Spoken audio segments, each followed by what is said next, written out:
युष्मा सूनवे पिता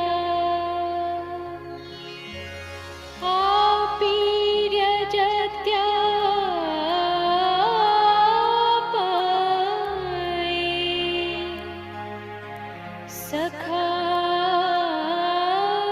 सखी वरेण्यः सखा सखी वरेण्यः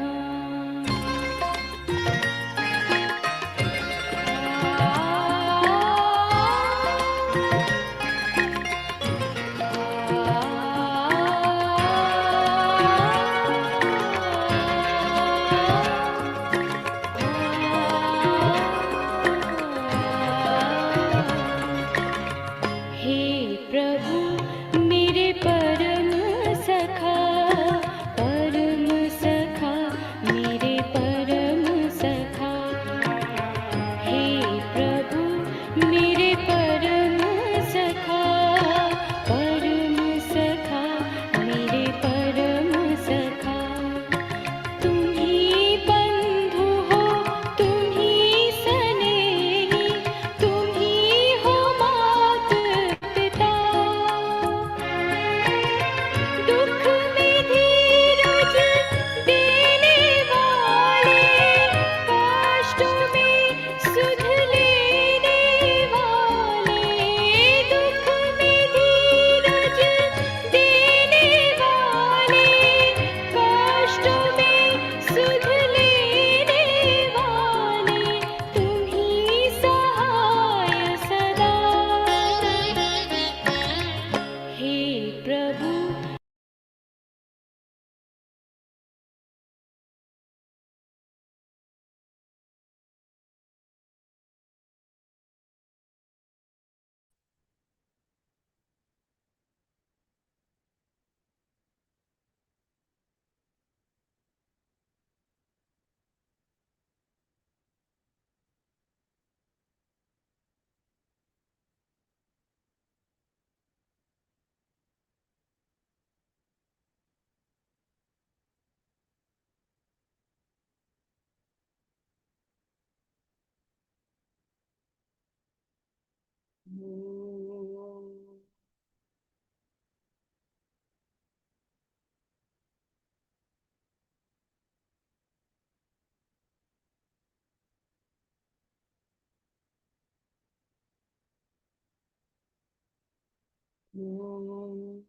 सहना भवतु सहनौ भुनक्तु सह वीर्यं करवावहै तेजस्विनावधीतमस्तु मा विद्विषावहै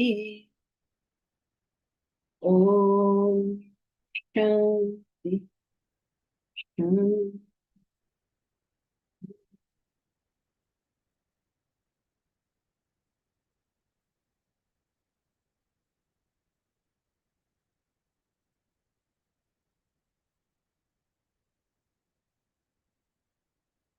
Yes, Deepanj.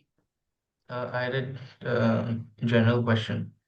So the caste system is based on the gunas, so the proportion of gunas. Then why do we ascribe certain professions to certain castes? Because we see Rajasic and Tamasic academicians and we see Sattvic businessmen.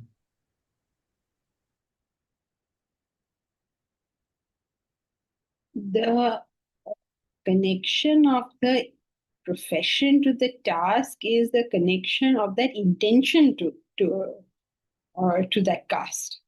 There is no such thing as a Sattvic businessman because the intent there is service. So it is when the attitude is one of business, that I will give you X, you have to give me Y, and if you don't give me Y, I don't give you X. That attitude is a Vaishya attitude.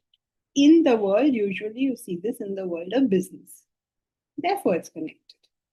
But if you go very technically, then there's no such thing as a Sattvic business. What I mean is, People who are sattvic, who are running businesses, are doing that as an act of service. Got it. Thank you. Yes, Milan? Janki ji, Hariom. Janki ji, now you are studying this chapter, that's why I'm asking. I think day before yesterday there was accident in Ahmedabad. Almost all people died. One person survived. So what is the justification? What is the justification? No justification. We've already studied this, right? That as long as your prarabdha vasanas don't end, you can't die. So that's it. And then many people, in fact, many people have died in the flight, unfortunately, on the ground, even more unfortunately, and at other places as well.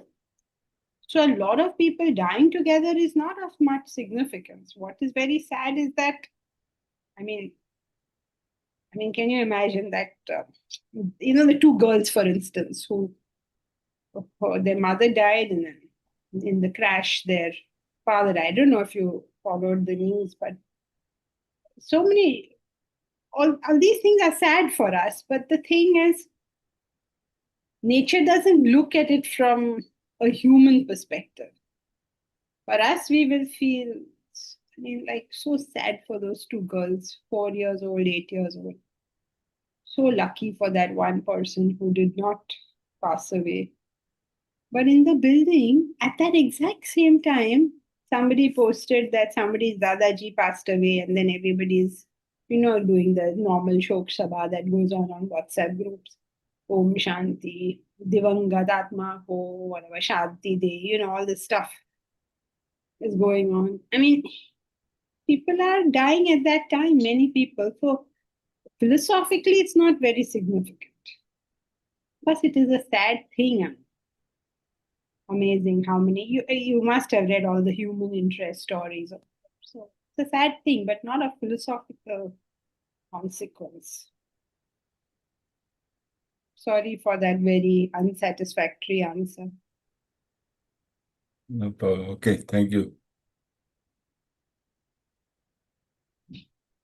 So what we are studying now is a very important part of our philosophical study, which is that is change possible? You have already known that each one of us functions on our vasanas. And you have been told that you also have self-effort and independent faculty to do something different today. Now, this is a very, very difficult issue if you start thinking about it. If you start thinking about it, you will wonder, is change really possible? In that, and many people claim it's not. Whatever we have done in the past is so strongly upon us that why would a person doing a particular thing even consider that they should do something else? Let us see that there is this person in southern India. He is 95 years old. All his life he has eaten rice. 95 years have passed. Why would he now even consider eating chapati?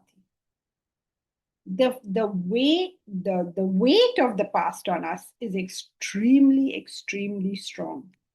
So is it even possible that we can change?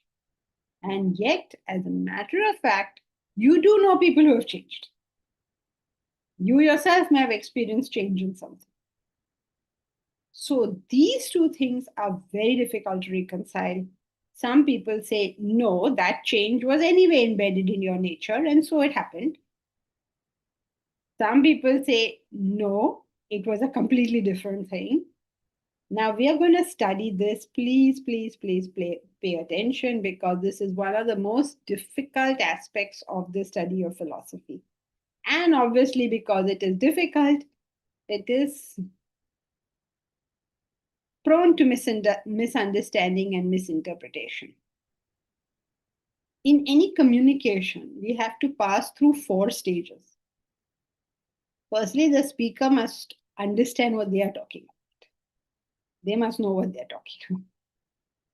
Secondly, even if they understand, they have to be able to communicate that properly. If they understand and if they communicate it properly, the listener, the student, the learner has to pay attention to hear it properly. And if the teacher has understood, is able to communicate, the student actually hears it properly. Have we finished communication? Not yet. The student will have to understand it. Mere repetition won't work. Now, we've said that so much that people have lost the ability to repeat only. They say, oh, repetition won't work. So if you ask anybody what just happened, nobody has the faintest notion what just happened. Because even repetition can't work. So our star in being able to at least tell us what we were talking about is, at least that you should know. Who's our star? Vipraj. Star performer as far as that goes. He can tell you what have we just been talking about. There are many who have no idea what just happened. They say, I'm reflecting. What are you reflecting on when you haven't even heard anything as yet? That is not called reflection. That is called mental conchewing of what you have already eaten in the past, which is what goes on with everyone. Now, you can't afford to do that when you come here to studying the law of karma and especially this topic, which is prarabdha and purushartha. So please pay attention. Your first step has to be able to repeat exactly what is said. And second step has to be to understand what is being said. But you cannot understand until you can repeat. In India, there was a huge tradition of memorization. I don't know if you know, the entire scripture had to be memorized first. When they say Shravana, Shravana isn't what you do in class. Shravana was the entire process. You have to know it by heart. Then you come to Manana. You don't start doing Manana before you finished your Shravana. I haven't heard anything. People can be listening to Vedanta for 10 years, 5 years, 20 years, 15 years. I haven't heard it. But they're reflecting. And so they're totally confused. Confused means they've not understood anything. Right? So, now let us start. What have we done so far? We have done that the law of karma includes the law of destiny. If destiny tells us that our past brought about our present, karma tells us that not only has our past brought about our present will be bringing about our future. Right? So, what does that imply? That implies that you have the ability today to do something or not do something apart from the influence of your past. That's the implication, right? Because if only your vasanas are playing, then you have to do what the vasanas say. You have no option there. So when you say that today you can think differently from your vasanas, there has to be something else. There has to be some other ability. If you claim there is no other ability, then every one of us are doomed to be in the future what we have been in the past, for better or for worse. So therefore now we are adding to our studies a new element. So far you heard Vasana, thought, desire, action. Everybody knows that, right? Vasana, thought, desire, action. So how in this moment will you do an action which is not there in your Vasana bank? right? Now we are going to be studying about that. Please pay attention, very difficult. Next time you all are going to discuss this in class, that is on the 21st. So this time we are simply going to cover this so that you all can meet and discuss it next Saturday. Who will read the first paragraph?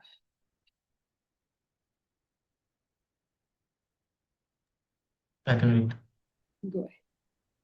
Your destiny at present is the effect of all your past self-efforts. For example, if you had exercised your free will in the past in merely gratifying your senses and leading a sensual life, then you would be a sensual person at present. That is your destiny. Instead, had you chosen to live a disciplined life and practice the higher values, you would now be a spiritually evolved person. Moreover, regardless of what state you are in at present, you tend to continue the same way. A sensual person pursues his sensual activities. A spiritual person continues to be spiritual, which gives the impression that your present choice of action is influenced by your past. If that be so, how can self-effort be free? Where does free will fit into the law of karma? An alcoholic is addicted to alcohol because of his heavy drinking in the past. If the past were to influence his present action, he will continue as an alcoholic. How then can he claim to have the freedom to choose to drink or not to drink? Likewise, a person is benevolent, noble, because of the virtuous life he has led. Here again, if the past influences his present action, he will continue to be virtuous. Thus, if it is accepted that one's past completely influences one's present, then the good will continue to be good and the bad will continue to be bad. But that is not so in practical life. People are subject to change. The good are known to have turned bad, so have the bad turned good. What then is the relationship between prarabdha, destiny, and purushartha, self-effort? A question that has been disturbing the spiritual lobbies for long. The exact relationship between the two is easier understood with the following two illustrations.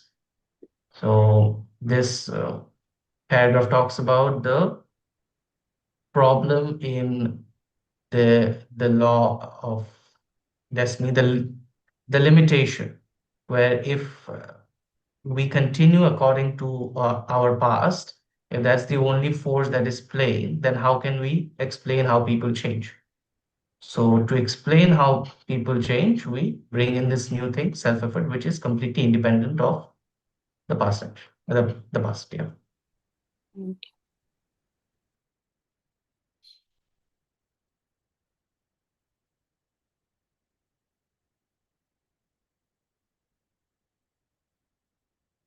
Take a minute to understand what you have just read.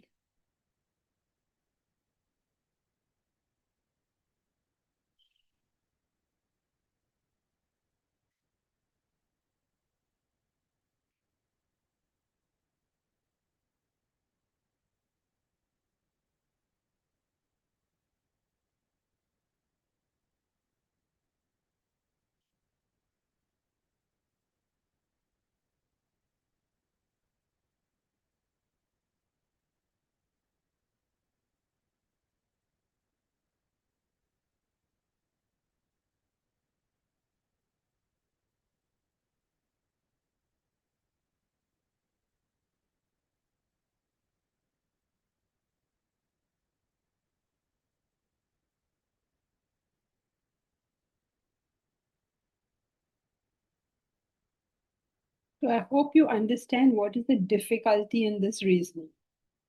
If you are accepting the idea that vasana, thought, desire, action, if you've accepted this idea, then it has to follow that today's action will be based on your previous vasanas, whatever you have collected in the past, right? That means if you're an alcoholic now, you have to be an alcoholic in the future. Why is that? Because why will you ask this question? Huh?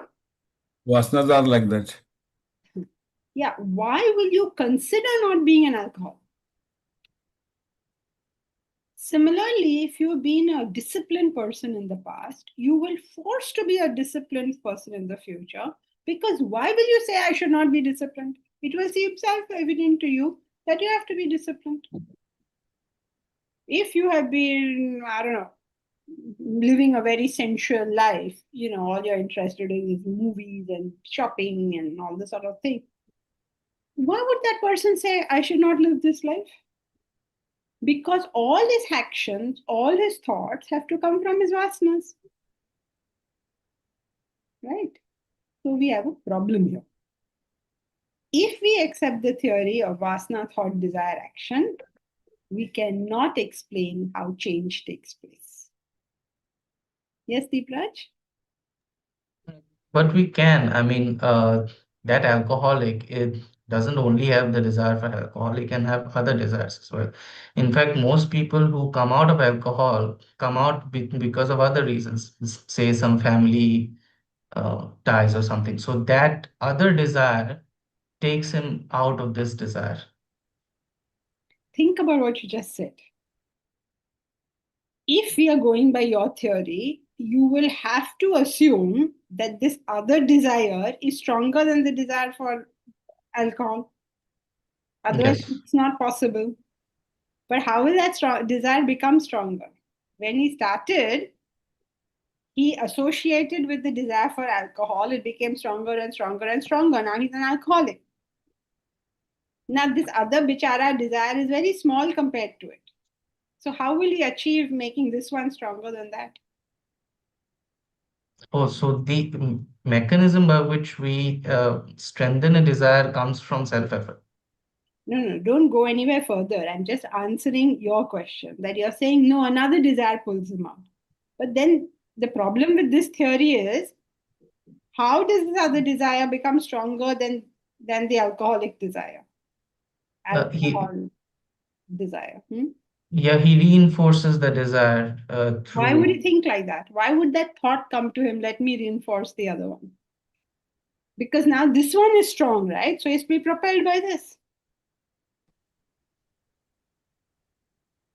By the use of your strong intellect. Where does the intellect come from?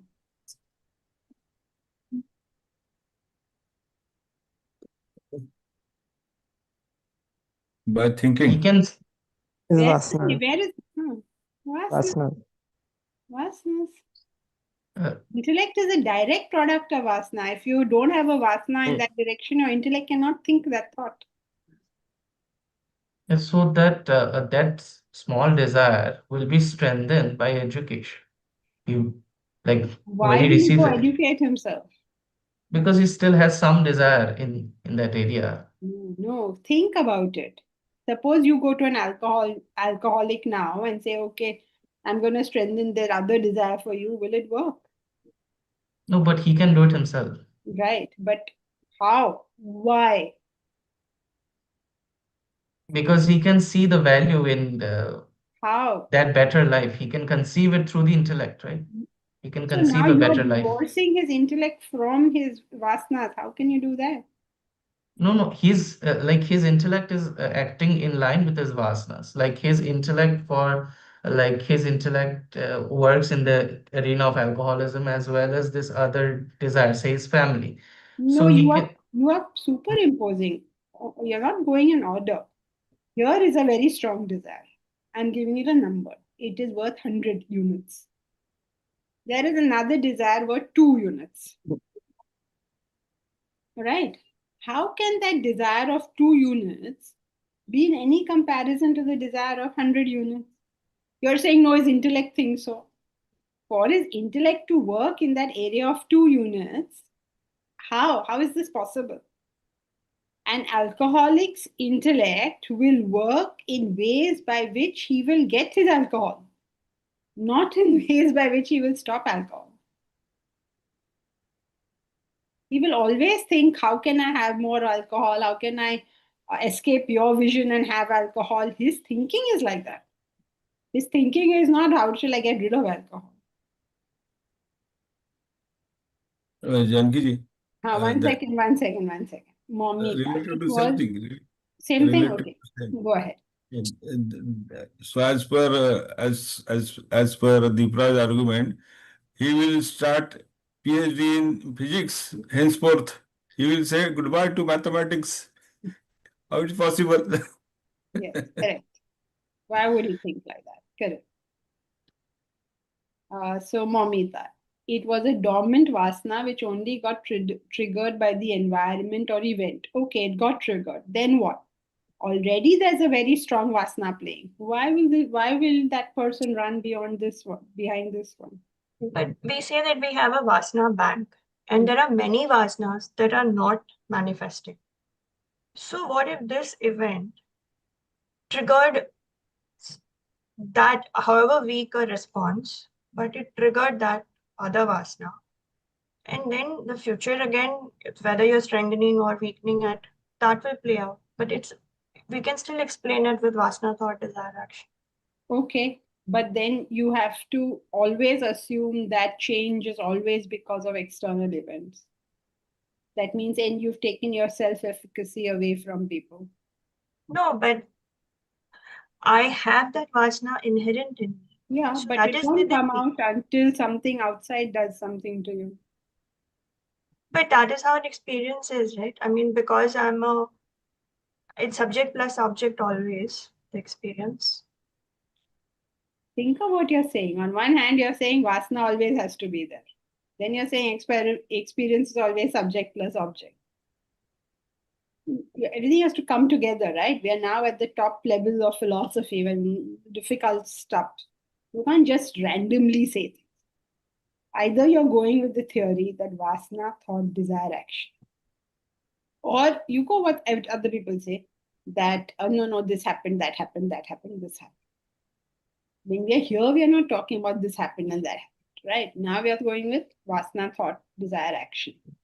So you have to have that in your theory, as you say it now, you have to have a desire, a vasana within for it. And if you have not got that vasana within, then you can never get that vasana according to your current theory.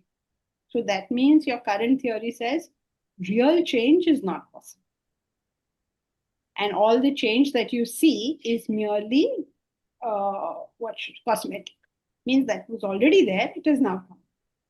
You could take that stance. The vasana is there. That's why it's coming up. No, Mamita. So if that vasana was not there, then what's the situation?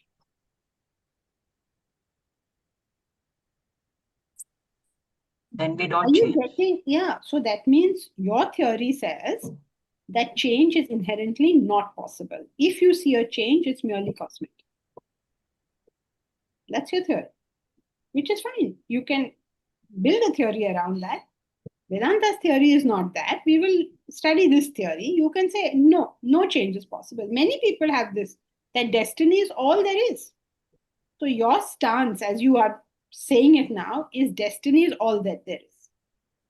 The vasana was there. It was a question of time. When it came up, this will happen. That's your current theory. You can hold it. I mean, many people are of that view, but we are studying another one. And see whether in the end you want to hold this theory, which you currently have, or you want this one. As we study it, you decide. Okay. Right. Jankiji, Huh. regarding this, Okay.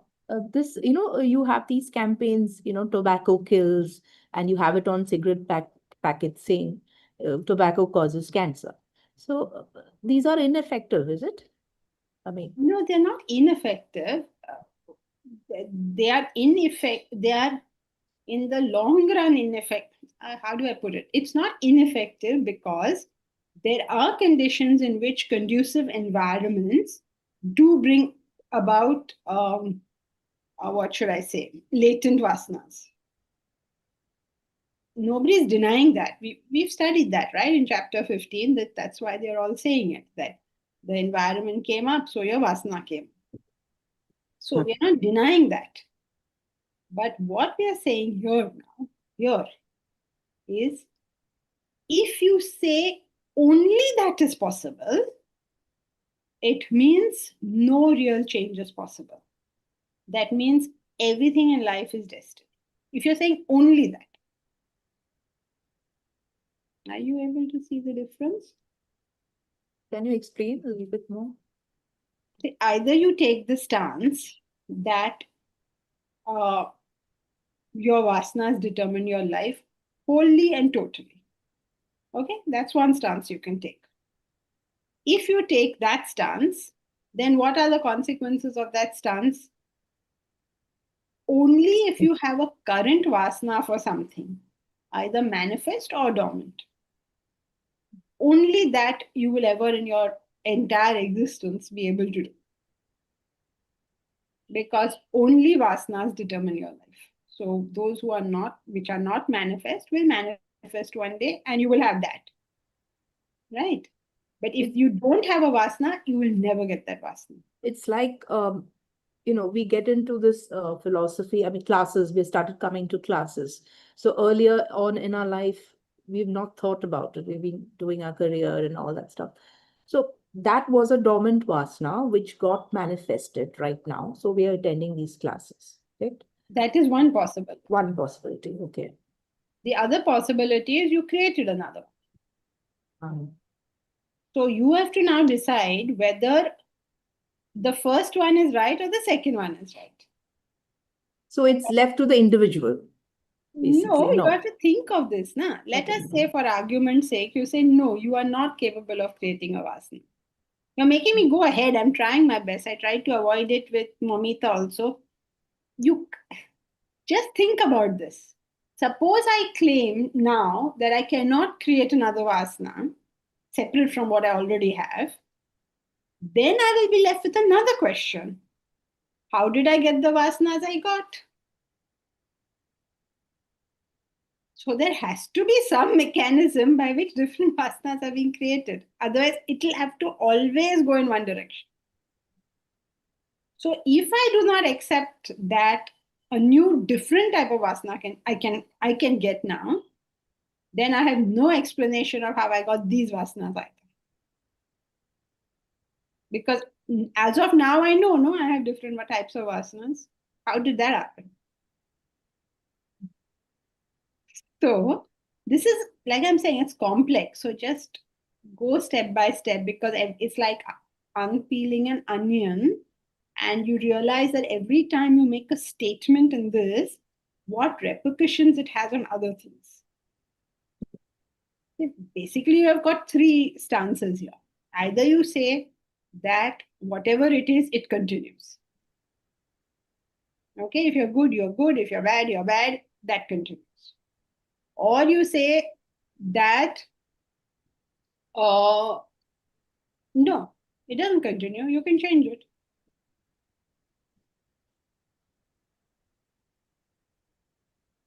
Or you say that there's some kind of proportion. Or three. But none of these seem to fit the case. We just go very slowly in this. That's why we'll do two examples so that hopefully it will become clear. Thank you, Janki. Tinky, when the suffering of consuming alcohol is worse than the benefits of stopping alcohol. Tinky, you consider this because as a psychologist, you know the suffering of consuming alcohol that people have been through. And you've also seen that these people have not stopped. Yes, that is true. And then suddenly they do. No, some do, some don't. That's right. So now, this is where the problem arises. How is it that some people seeing the suffering stop, and some people seeing the suffering die in it, but they do not stop? They can't stop. So this is what we're trying to answer. So we cannot. They say now that something within compels, and knowing it's wrong, but you can't stop. Is that force? Yeah, that's vasanas. That's That is what the is vasanas. You can't stop because can't you've gone in that direction. But you know, some people have stopped. yeah. Then how did they stop? Some people couldn't stop. Then why couldn't they stop? So that's what we are trying to figure out over here. But we'll go step by step. But this much we know, that the suffering of consuming alcohol is worse than the benefits doesn't make everybody stop. Yeah. That much we know. Mhm. Alagapan. Discretionary power and vairagya are developed from faith in the correct knowledge gained by the scriptures through a guru, which enables us to exercise our free will in spite of destiny. Unfortunately, this is not true. If it was true, it would be wonderful. And all the great gurus in this world would have made us all great. But they are great, but they are not able to make us great. So,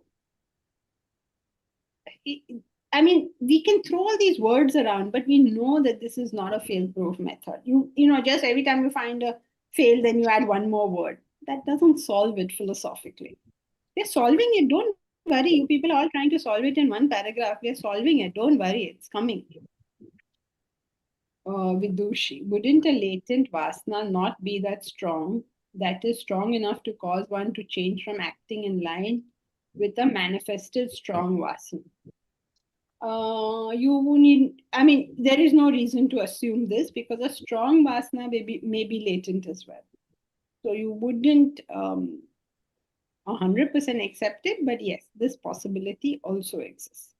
But that is not to deny that you can have extremely strong vasanas which are still latent. That's also possible. So both are possible. Okay, now let us take the examples he has given. Alcoholic vasana is exhausted, hence he stops. This would be fantastic, Jayashri, if this ever happened. But does it? If you have become an alcoholic, that means you have not treated the vasana properly. You have not dealt with the vasana properly. So exhausting the vasana can never arise under those conditions. The only way to exhaust a vasana is if you have dealt with it properly. Means you dealt with the desire for alcohol properly and therefore you exhausted the vasana. Otherwise, you deal with something badly and the vasana exhausts, then all of us should exhaust all our vasanas. Because that's what we are doing, right? So going to a rehab center, would that exhaust? Yes and no. Think about it. Does everybody who goes to the rehab center, are they do they exhaust it? A and B, no matter how much your family tells you to go to the rehab center, does everybody go? So both conditions are not conducive to our exhausting it. So just listen. Let him tell us. He's about to tell us. Listen to what he has to say. But please do think about it. I'm not trying to discourage you from thinking about it. Please do think about it. But first, listen to the whole theory and why that theory must or must not work, then should become clear to you.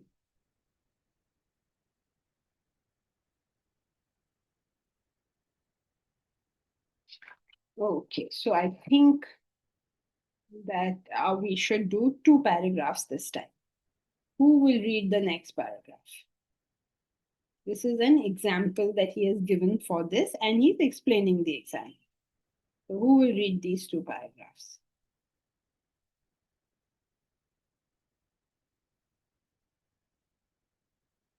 Mahesh, will you read the next 2 paragraphs?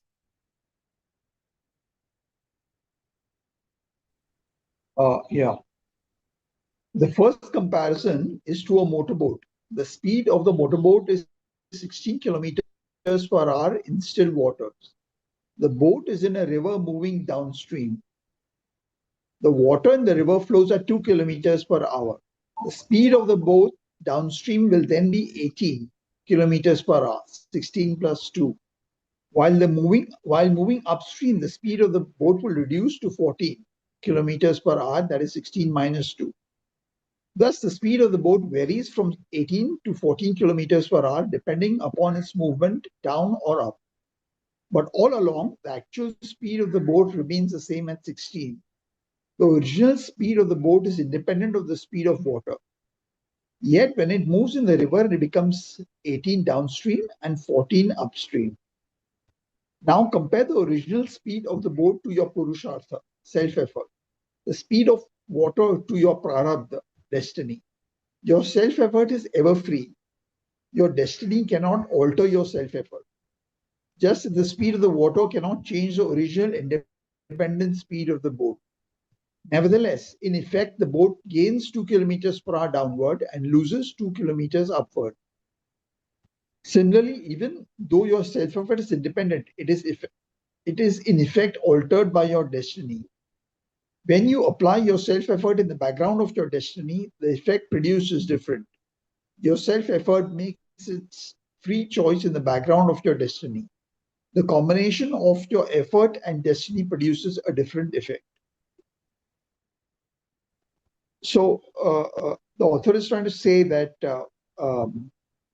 just as a boat moving in a river along in the direction of the current and opposing the direction of the current has a different speed, the same way if you act, so he compares the speed of the boat to the Purushartha. So if you act in line, the Purushartha is in line with your destiny, then the effect will be different as compared to if it is opposing the direction of your destiny. Okay, good. But the first point is there are two independent forces. There is the speed of the boat, independent of the speed of the water. So you have to start with that. Then what you're saying is true.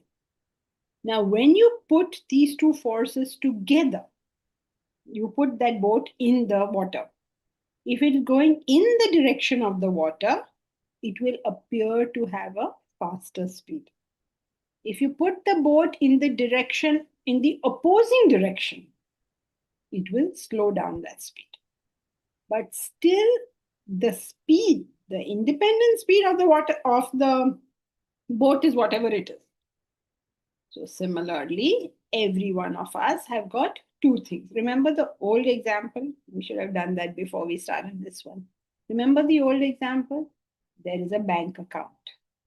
In your bank account, there is a certain amount of money. Whatever money you have in your bank account is independent of your capacity to earn. Okay? Now, when you put these two together, you will have a bank balance. Your capacity to earn or withdraw, both. Right? When you put them together, you will have a particular bank balance showing. So similarly over here, two independent capacities. One is the speed of the boat. One is the speed of the water. Two independent things. When you put them together, you get a certain result. So when we are talking of change, everybody so far has assumed that change has to be in another direction. The change doesn't necessarily have to be in another direction. You have vasanas of X amount. If you put your prarabdha in that direction, your purushartha in that direction, you can hasten your speed in that direction. If you put your purushartha in the opposing direction, then you can slow down your speed. Right? But first and foremost, you got to get that there are two independent faculties in you. Now, Bhargavi, what is the speed of both water speed and force applied? I don't know. Are you answering a question? Asking a question? I'm not very clear. I am asking the question, Janki ji. You said bank balance, two independent entities. If I earn, I will have balance. Otherwise, somebody has to give me. No, but there is a current balance in your bank, something, whatever it is. Okay. This is independent of your capacity of earning. Your current bank balance may be in the red. Your current bank balance may be you're a billionaire. Okay. You can have anything, right? Current. That's your current. That's your vasanas, whatever you have. Plus, you have an independent ability to earn or withdraw. Okay. So Okay. this is a separate thing.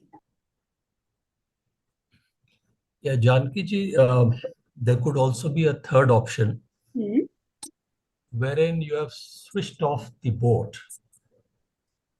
And in that case, the boat would move at the speed of the flow of water, which is 2 kilometers, right? Which means that if there is no self-effort, you will flow at the speed of your destiny. You will be governed by the destiny only. Yes. You don't put any self-effort, which makes sense. But it goes against the theory because the theory says that you as a human being cannot do that. Cannot do that.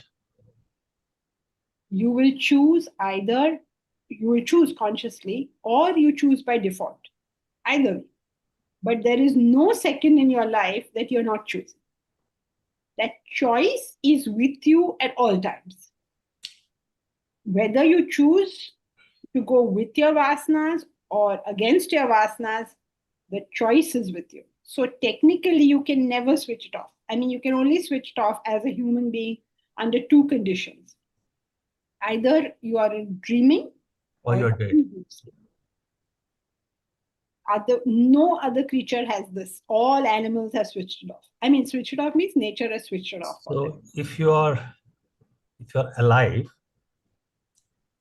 and that means you're always putting in self-effort.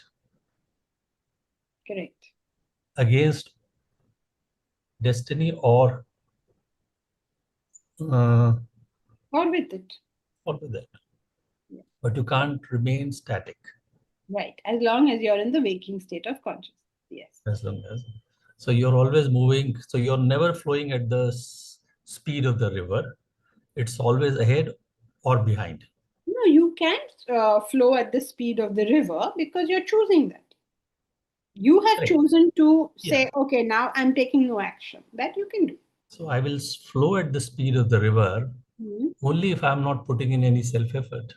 No, that you cannot say. Your self-effort is going with your vasanas. It is, what should I say, is not opposing your vasanas. It's not doing anything else, but it's not opposing the vasanas, which is what you're calling switched off.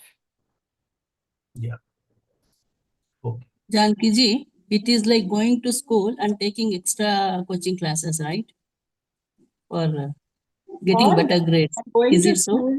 Taking extra coaching classes or falling off to sleep, all options.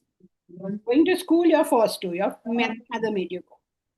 But now, having gone to school, you can take classes, you can sleep in class, you can disrupt the class, you can study very hard. All these options are yours. It depends on our vasanas again. No, this is the whole point. They're two separate things. This is the biggest problem we are going to face. Two separate things, two separate things, two separate things. Vasana, that means your prarabdha, and your purushartha, which is your self-effort. If you are doing anything negative in the class, either sleeping or disturbing the class, is it out of my vasana?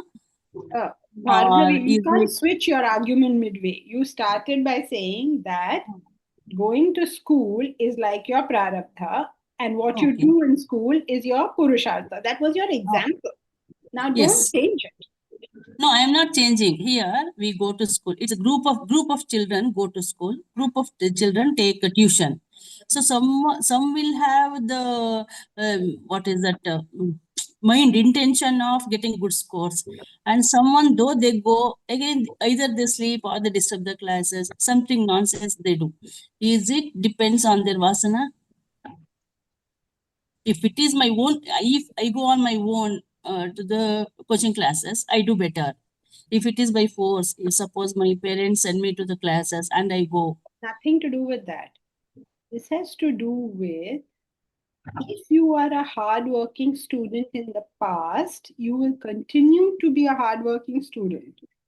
And if you are a student who is not hardworking, you will continue to be a non-hardworking, what should I say, a sleeping student in the future. Yeah. So Okay? it applies to even to addiction. Bhargavi, you're not on the same page. Please come back to the same page. What are we saying over here? That there are two forces in a human being, right? There is a force that is coming from the past, and there's a force which is independent. Now, whether you're addicted or you're not addicted is a matter of the force from the past. Okay. Okay, so don't confuse real life and this. Just at the moment, all we have to understand is there are two forces. The combination of these two forces is your life, whatever it is. Okay, I hope you have the book because you will have to read it multiple times to be able to go along with what is being said. Okay, but this much is clear: there are two forces. Whatever happens in your life is the combination of these two forces. Okay, you're just saying yes, just like that, no? No, Prarabdha Purushartha, I got it. Thank you. Kalyan, where does independence come from? Where does it come from? What do you mean, where does it come from? No, what I meant is that in your example, which you originally started, no, the 95-year-old South Indian man eating rice. So where does he get the thought that he should eat chapati? Purushartha. No, but then the way you framed that argument that time, and even Momita's point, that it must have been latent somewhere, no? So if you accept that, this is the problem, right, with Purushartha and Prarabdha. If you accept that, that means two things. A, you are not accepting that any human being can ever change. Because any change that has happened has been merely cosmetic. It was already within, it has now come out. So just a cosmetic change. There's no real change. So you're basically saying no human being can change. If you accept this. The second problem, not the second problem, the second consequence of this thought is you do not know how did you get the what you got so far. Suppose you cannot change, then how do you get it? How did you get it in the first place? Second point is taken that we don't know how we get it. But the first point of change can also happen because some of the latent vasanas have expressed and they're more stronger. In this discussion, you either claim that every change is from the latent vasana, which means that no change is possible. If you claim no change is possible, then this latent vasana has to have already been stronger than my current vasana to make me change my course. So you're making so many assumptions. That's why Vidushi was trying to say, no, that therefore latent, she was trying to say that latent vasanas may not be as strong as current vasanas, which is true. So you have to now say that no, every latent vasana that you have is stronger than your current manifested vasanas, and therefore they will change you. Now you're making so many assumptions here. If you don't make any of these assumptions, how does change take place? So the person has to have an independent thought for chapatis, and then he has to eat for 95 more years to become a chapati eater. No. If that is no. It has to be equally strong, no? Yeah. To counter that. Correct. So how do we counter that? By saying that self-effort is subtler than vasanas. We're coming to it. Don't worry. Right? If you say self-effort has the same power of a vasana, then you're right. He will have to do this now for 95 years, then he will have a stronger vasana. But that's not true because Purushartha is subtler than vasana. Suppose you claim that, oh, Purushartha is subtler than Vasanas, therefore has to be stronger than Vasanas, therefore I change my Vasanas. That is also not true. You try changing your Vasanas and see what happens. Then how do you explain that? Then you say there is one Purushartha and there is a multitude of Vasanas. Right? So this, though it is much subtler, it's also battling quantity. But let's just go step by step. Okay.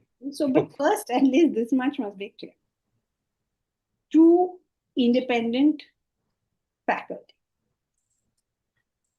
Purushartha can influence Vasanas, maybe, but Vasanas cannot influence Purushartha because Vasanas are grosser. Yeah, I think that's where, Janki ji, you hit the nail.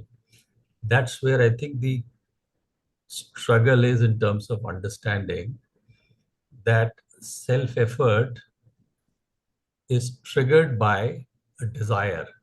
So self-effort probably is being seen as action, and that's what I'm thinking. I may be wrong. Self-effort is being seen as action, and every action is triggered by desire, and desire is triggered by vasana. So therefore, it is seen as if the self-effort is triggered by vasana / desire. And it is not independent of vasana. I think that seems to be a bit of disconnect, and I think you're going to talk about it.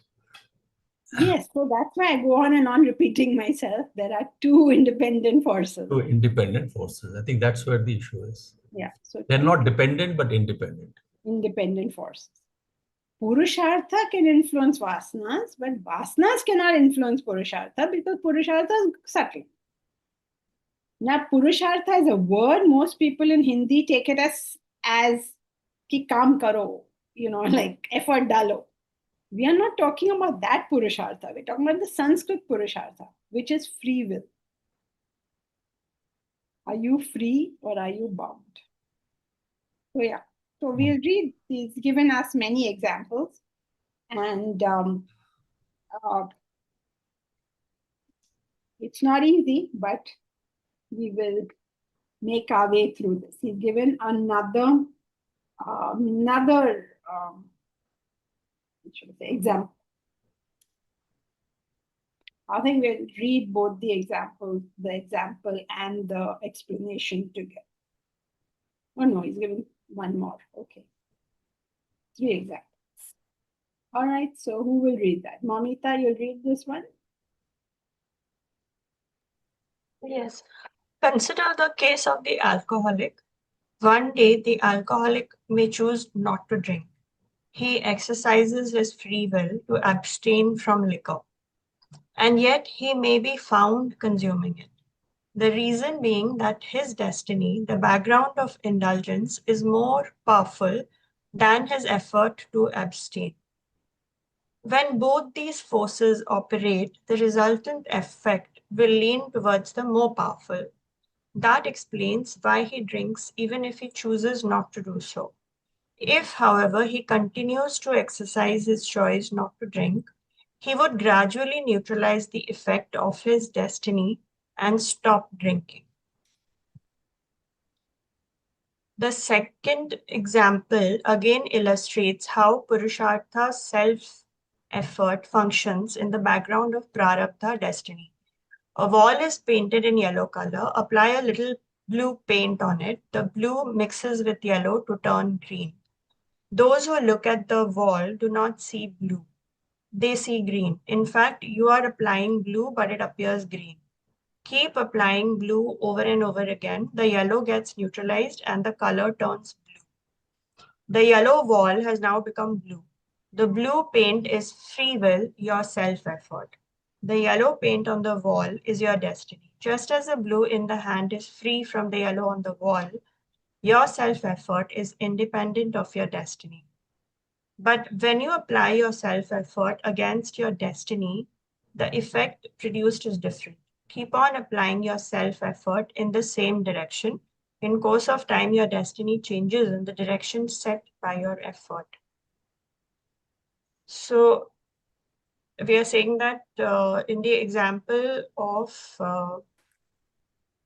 the alcoholic, we may find that he puts in effort to not drink but finds himself drinking. But if he continues in that vein, then he will one day stop drinking. Similarly, when we are painting, applying blue color on a yellow wall, it will look green for a while before it turns blue. This is because we have consistently put in effort and therefore changed what seems like destiny. Very good. So these two examples explain the whole situation. Okay, so what are our various situations? A is that you have a vasana and that vasana exerts so much pressure on you that you have to do that thing, right? The alcoholic has to drink. Then what happens? But some change seems to take place. So what is happening? You are independently exerting another pressure, force on it. And you're struggling not to drink, struggling not to drink, struggling not to drink. But you continue drinking. Just like that wall continues to be green. You're putting blue paint, but what you're seeing is green. The alcoholic is struggling not to drink. But what is everybody around seeing? That he is drinking. So though you are struggling to change, you don't change. But if you keep that struggle up, you will change. Because now you are exerting something which is even subtler, which is your Purushartha. So Prashant is getting very bugged, like everybody must have got so far, saying, Arey, you changed the rules in the middle of the game. Yes, Prashant, it does appear like that. But we haven't really changed the rules. What has happened over here is that